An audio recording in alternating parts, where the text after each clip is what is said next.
কাঁকরোলের সবজি। সোমবারে দিয়ে দিলাম 2টা তেজপাতা, গোটা জিরা আর একটা শুকনো লঙ্কা।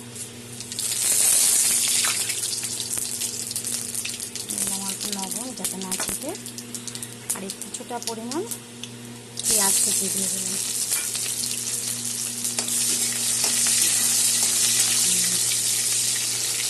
এখন দিয়ে দেবো কেটে ধুয়ে রাখা এখানে 3টা মাঝারি সাইজের আলু আছে, আলু দিয়ে দিলাম।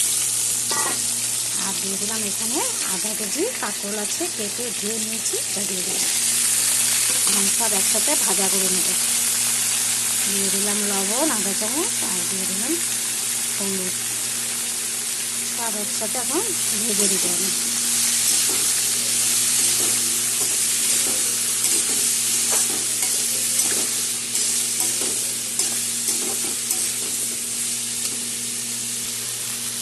সবজি আমার মোটামুটি ভাজা হয়ে গেছে। এখন দিয়ে দেবো পেস্ট করা মশলা। এখানে একটা বড় সাইজের টমেটো, আধা পেঁয়াজ, আধা টুকরা পেঁয়াজ, 5-6 কোয়া রসুন, 1 ইঞ্চি পরিমাণ আদা আর একটা কাঁচা লঙ্কা, সব একসাথে পেস্ট করে নিয়েছি।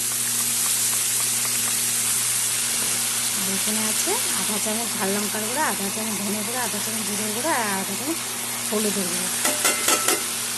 সব একসাথে আমি এখন দিয়ে পেস্ট নিয়ে নেব।